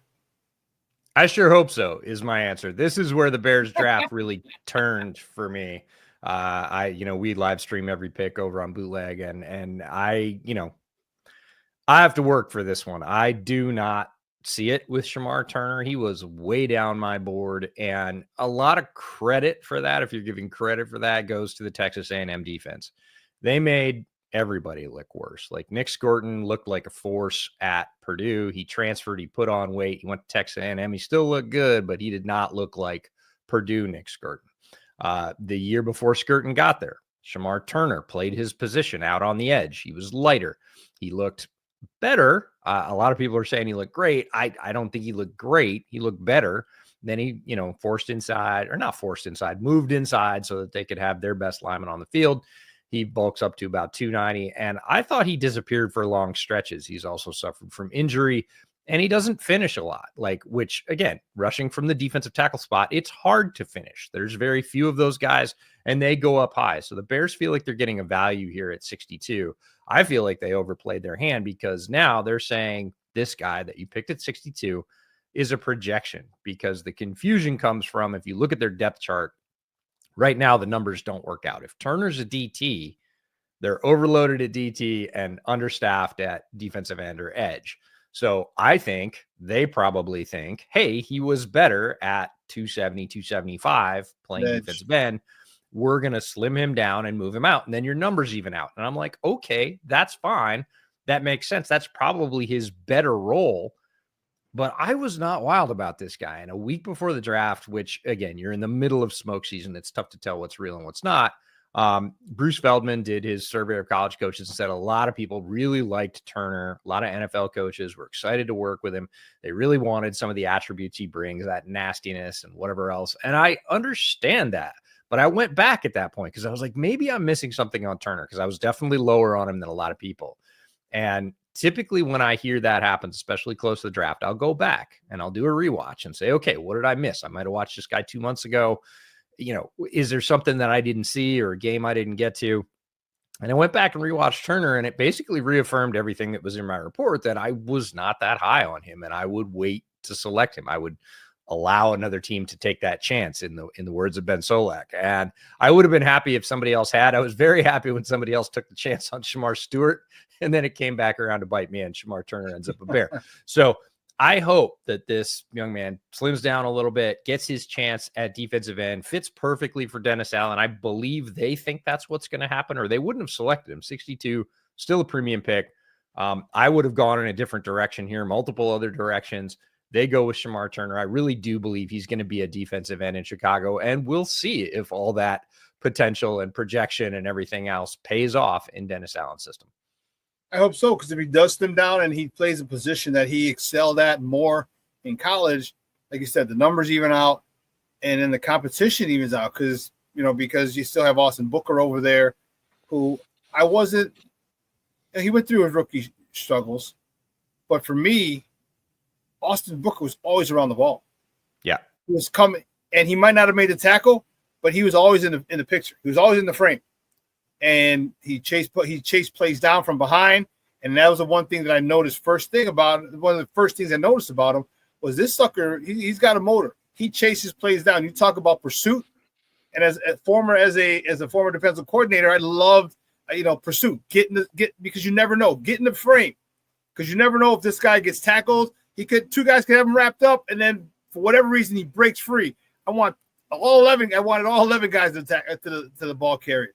But he did that on a consistent basis last year, and I noticed it right away. I'm like, okay, so he's not making tackles per se, but he's hustling, and has nothing to do with talent. That has to do with desire and want to. And give me a guy who has desire, and obviously he's got talent because they wouldn't have jumped back in the draft in the draft for him. So now he just got to put it together. So if you get him, and then you have Shamar Turner in there competing, man, it's going to make this defense even better. You got two youngsters, fighting for, in a rotation on a defensive end spot.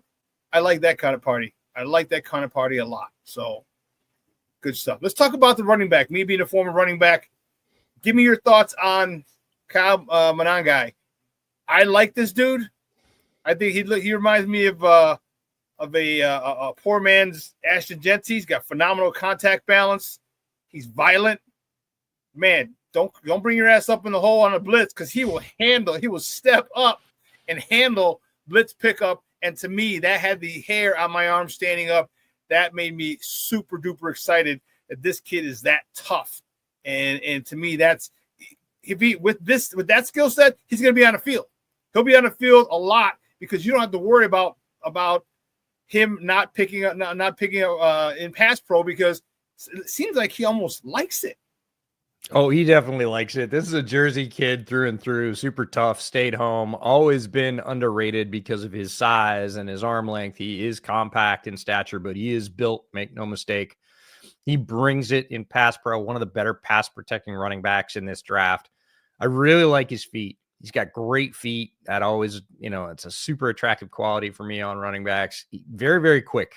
His cuts are instantaneous. One-step cuts, doesn't drop any speed. Very quick through the hole because of it. Might be patient to it, but when he decides, man, instant turn of direction. And I love that. He does top out, doesn't have a ton of speed, does run with power. Yeah, again, he's a small target, harder to hit, lowers his shoulder, brings his pads to contact. I love all that. And he's got good vision. He very rarely makes the wrong choice, which again, at his size, he really can't afford to, but he does. He makes the right choice. So I'll give him credit for that as well. So there's a lot of short area between the tackle stuff that I think Kyle Monangai is going to be great at. And again, you mentioned it, good in pass pro. Not super threatening in the pass game. He's not a guy you're going to throw to down the field for the most part. Again, in the short pass game, he can be very difficult to keep with. If you match a linebacker with him, he's going to be able to beat him out of the break. Again, you better put the ball right on him, and I think Caleb can. You need to be accurate. He does not have a huge wingspan in terms of hauling balls in that are off his frame. But, useful player. He's going to be competing on special teams again. He's got the want to. He's got the stature. Bottom line, any player you pick in the 5th, 6th, 7th round has to compete on special teams. So he's going to be good there.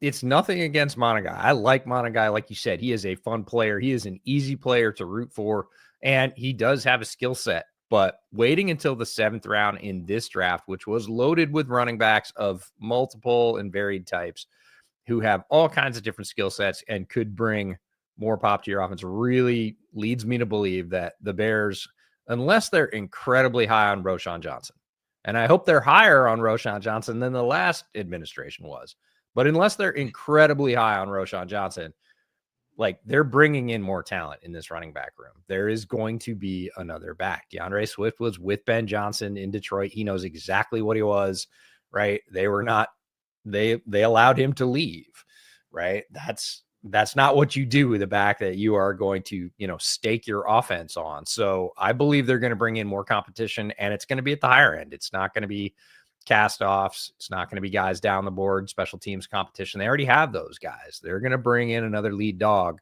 and see if he can be the guy that they lean on in offense. I deeply believe that. I'll be very surprised if we get to the end of August and they haven't made a move in that direction. It means that they are incredibly high on both Swift and probably Roschon, because otherwise you either draft one more highly or you bring one in. I'm not high on Roschon Johnson anymore. I don't like his running style. I'm great with the short yardage situations that they bring him in to use him in. I'm cool with that. But as a lead back, as a bell cow, even in a rotation, I just don't like the way he runs. I think he runs a little too jittery for me. Like he looks like he's always trying to, as he gets through the hole, he's still going kind of sideways, back and forth. I'm like, run. Like, stop looking for contact and run. You know what I mean? Like, and that bugs me. Watching running backs run like that. Like, you're looking to hit somebody. There's nobody there. Run. Right? Wait till they get close, and that bugs me. And I had a feeling about him, because when the most important thing and the thing you repeat about this guy is his character. You didn't even talk about his football thing. That's all I talk about. He's a great guy. He was character. I'm like, okay, that's great, but what about his football? Oh, he's a good guy, but his character, he's a great character guy. Oh, he makes me want to be a better person. Like, I don't need no, give me a jag bag sometimes. Sometimes you need a jag bag, a few of those on the team, not just great character. So I'm not I think Roschon is I'm not high on him, and I hope Monangai can come in and really do a number. Like I said, I like from what I saw. I just thought he's a poor man's slower version of Ashton Genty. A little slower. So we'll see, because it is a position I think is going to be very useful in this offense. You getting people, and I like Monangai because his cuts are sharp. My goodness, his cuts are sharp. We're going boop, and he's gone. And he hits you, and you go flying. He cuts, and I love that about him. There's a lot I like about this guy. I hope he uses the 7th round as motivation.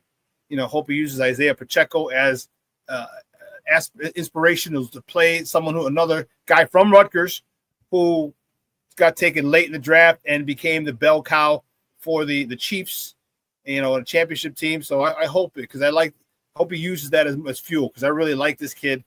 There's a lot I like about him. I just wish he was 5'11", 6 feet. If he was 5'11", 6 feet, EJ, I'd be happy as a pig in slop, man. That'd be my perfect guy. But, he's 5'9", built like a brick shit house. Yes, he is. Yes, he is. And he brings it. I like that he brings that stature too. There's a lot of guys that are built like that don't run like that, and vice versa. There's tall and skinny guys run like they're 225, and there's, guys that are 5'10", 215, 220, and go down on first contact. So, size is one thing, but he has that size and he brings it. I appreciate that. EJ, great stuff, my man. I appreciate it. Do me a favor, though. Let everyone know where they can find you and your work online. Yeah, Bootleg Football's on YouTube. Type it in. Find us there. Again, you can go back and watch all the draft live streams. We've got plenty more content coming up, but there's also pre-draft content. If you're wondering what we said about, a certain player in the draft before they got drafted, you can check that out as well. And the summer series is coming, where we dive into every single team in the NFL, give a whole hour on everything: coaching, scheme, additions, losses, and really kind of set it up for the coming season. And then you can find work on Bear Era about the Bears, which is also on YouTube. And again, we'll have some post-draft work, some analysts coming in and saying what they thought. I get to switch chairs with you. I get to host and see what they thought, which is a great, busman's holiday for me. So you can find that work over there as well. Two things. One of our guys wanted me to ask you about Xavier Carlton, and why he went undrafted. I don't know the position. Xavier Carlton is a Cal defensive end. I had not watched Xavier Carlton particularly. I watched a ton of the Cal defense because their secondary was amazing. So Noel Williams is a Chief. He's one of the corners. Marcus on the other side was the other corner, got drafted as well. And then Woodson's kid is the safety, Craig Woodson. And he was tremendous. I thought he was a real value. And so I watched the secondary a lot, but I hadn't focused on Xavier Carlton. So I went back and watched him on Sunday. I made it through about 3/4 of a game of Xavier Carlton and said, okay, neat. Appreciate you. Like, have a good time at camp. He's slow. He doesn't come off the ball very well. I didn't really like what he did with his hands. He's big, but he's going to struggle to make the team, even as a practice squatter. Okay. Last question before I let you go. Just give me your thoughts on the whole Shedeur Sanders thing. I know you came in when I was going through my little diatribe. Give me your thoughts on that whole thing. How your perspective on why he fell to the 5th round in this draft when he was projected by many teams as a first round pick, and anywhere basically between number 1 overall and like 20-ish, and falls to the 5th. Give me your thoughts on that whole situation. Yeah, I think it was a false expectation, and people that were setting up Shedeur to be a top-rated, top 10 quarterback were not being honest with themselves or being honest with the film. And again, we're going off the film here. I've never met Shedeur. I've seen him from afar. I've certainly talked to a lot of people that interact with him, but I've never met him personally. So just like everybody else, I'm going off the film, and the film is good. He is better than a 5th round quarterback. Like, let's get that out of the way. He should have been off the board, especially in a quarterback hungry league, somewhere in the 2nd or the 3rd. And the reason why he wasn't selected on day 2, like he should have been, is because he didn't take the process seriously. And the NFL let him know that the process is important to them. So he got invited to an all-star game. He went and did his interviews, which didn't go great, but he didn't play in the all-star game. He didn't practice, right? He was invited to the combine. He didn't throw. He didn't go out and compete, right? He got measured and whatever else. He walked around with his agent, but he didn't get on the field, right? NFL said, okay, there are quarterbacks that don't do that, but the only quarterbacks that don't do that are the ones who are guaranteed talent-wise to go in the top 5 or the top 10. And Shedeur approached the entire process as if he was one of those guys, and he wasn't. Like, he clearly wasn't on the field. He doesn't have that kind of talent. And you know, and I know, the NFL will make huge allowances for people who have unlimited talent because they can't be replaced, right? If you're at the top of that scale, if you're a pass rusher and you have unlimited talent and you're a turd, they don't care because you're going to go out and get 10 or 15 sacks and they can't replicate that production. I think the NFL clearly said, hey, man, we can replicate your production. Like, you are valuable, but you are not as valuable as you think you are.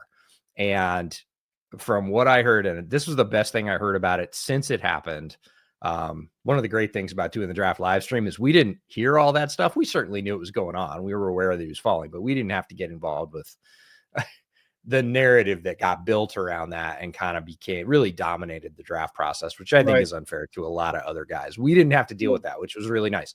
So afterwards, as I'm sorting through, I think the best thing I heard about this that sort of clicked and I think can help people understand it is Shedeur approached this entire process as if he was being recruited, like a recruit going to college. Like, why should I bring my services to your team?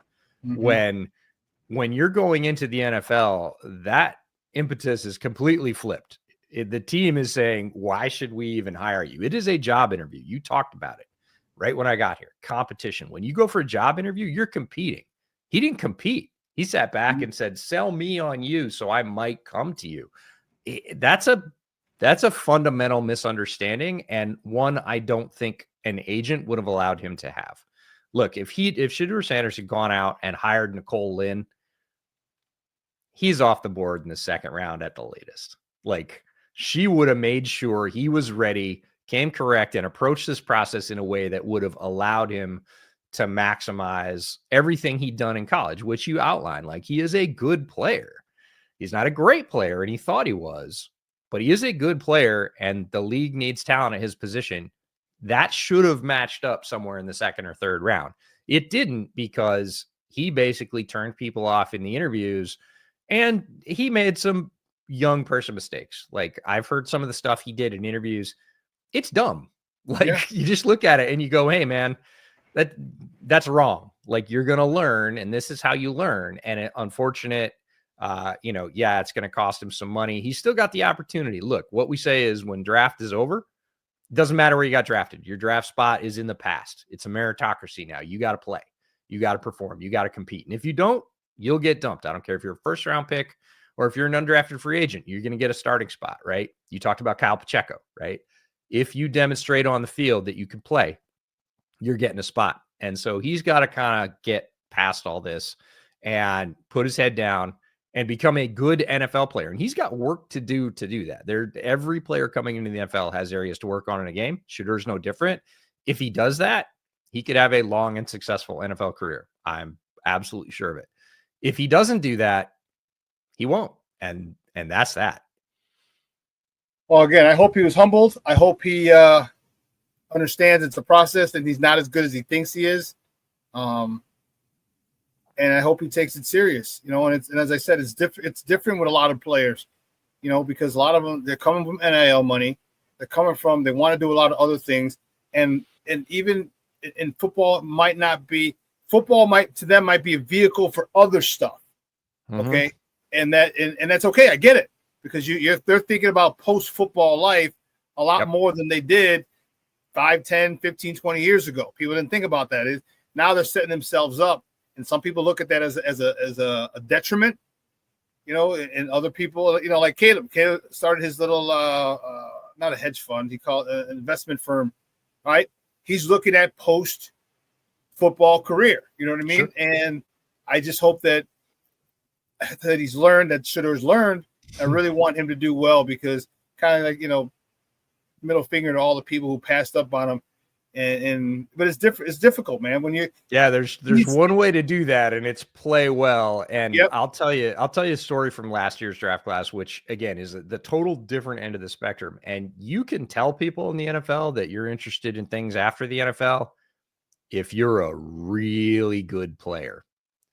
And other than that, you shouldn't say anything about anything besides football, because I sat with a linebacker last year at an all-star game, and within like 2 minutes on tape in the interview, he was like, yeah, I might play a couple of years and then I'd probably get into media or whatever. And I was like, you didn't say that to the teams, because the teams are right across the hallway doing their interviews. And he'd come from that process.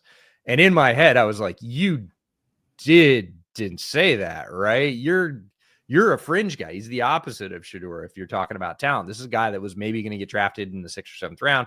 He's going to be fighting for special teams. Like, this guy has to be a glass eater or else. And he wanders in and says, yeah, I might play football for a couple. I said, when we got done with the interview, I said, A, we can't publish that. And B, he's doomed. He's not going to get drafted. With that right? Type There's no way. Like, you have to be Caleb to be able to say, oh yeah, I'm interested in investments, and maybe I'll start a music company or whatever else. Like, you have to be elite, and people still don't love it. If you are down the board and you say that as your lead comment, you're putting the nail in your NFL coffin. You might go play in another league. And that guy didn't even. He didn't end up playing football. And I'm not surprised. EJ, great stuff, buddy. I appreciate it, man. We'll be in touch soon. Hey, thanks for the opportunity, Sean. Always good to see you. Love talking to EJ. Thanks, buddy. Bye now.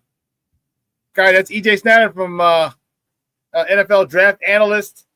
Man, giving us his take on the Bears draft selections. Okay, and good stuff, man. Make sure you go follow him, and make sure you follow him.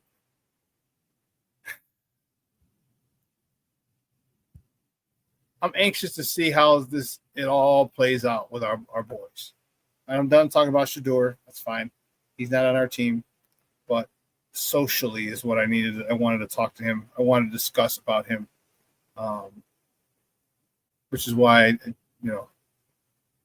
what I didn't get to, first of all, let me get this off. It was at the top of the morning, the Shedeur, and it was crazy. Let's go through that real quick. All right, the White Sox lost to the Brewers 7-2 yesterday. Gilbert got the start. He got a no decision. He went 1 inning. All right, 1 innings, gave up a hit, earned a run, a walk, 3 punch-outs, Benintendi 1 for 3 with a homer. His 5th of the year, driving in his 10th. And Robert went back-to-back. He was 1 for 3 with a homer. His 4th, driving in his 9th. The White Sox host the Brewers again tonight. Okay, at the rate. First pitch is at 6:40 p.m. You can catch that game on Chicago Sports Network or listen to it on their flagship station, ESPN 1000. Probables for tonight's game, Tobias Myers, right, for the Brewers, 0-0 with a 4.50 ERA, going up against Shane Smith. This guy just got his first win recently, and I'm liking it a lot. He's 1-1 with a 2.30 ERA for the good guys from the South Side. Next top of the morning, top of the Cubs. All right, the Cubs shut out the Pittsburgh Pirates 9-0 yesterday. Man, it was an ass whooping. They opened up a can of whoop ass on him. Shota Imanaga. He got the win. He got taken out in the 5th. He's 3-1 in the season. He went 5 innings, 6 hits, 1 free pass, 3 punch outs. Seiya Suzuki 3 for 4 with a double, his 6th, a triple, his 2nd, a homer, his 7th. All he needed was the single for the cycle. He had 2 RBIs, driving in his 24th and 25th of the season. Carson Kelly, man, that bright spot for the Cubs. He was 3 for 5 with a homer, his 7th, driving in his 19th, 20th, and 21st runs of the season. Dansby Swanson got off the schneid. He was 1 for 3, hitting a home run, his 5th of the season, driving in his 16th RBI. And King Tustin Tucker. Kyle Tucker was 1 for 4 with an RBI, his 26th of the season. The Cubs are back. They're at Pittsburgh again tonight. First pitch is at 5:40 p.m. Central. You can catch that game on the Marquee Network or listen to it on their flagship station, 6:70 a.m. The probables for tonight's game: Matthew Boyd 2-2 with a 2.54 ERA for the Cubs, and Pittsburgh is trotting out Carmen Mlodzinski. He's 1-3 with a 6.95 ERA. Whew. Man. Good stuff. Listen, I'm going to cut it short. I got to go with the Warden a little earlier today. But I want to thank EJ Snyder for coming on, talking football with me, and giving us his assessment on the Bears draft picks. All right, I'm excited about them. You should be as well as a Bear fan. Some were head scratchers. All right. Some were head scratchers. But I trust Ben Johnson. I'm not so good on polls. Excuse me. I'm not so huge on polls. But Ben Johnson, I trust until I can't. And then Dennis Allen, I'll trust him for now. All right. Being a former defensive coordinator at other stops, but also a former head coach. I think he knows what type of players can fit his system, should fit his system. All right, so listen, I'm going to replay this tonight at 6. Okay, so make sure if you missed anything, you tuned in late, that you can check it out tonight at 6 o'clock. All right.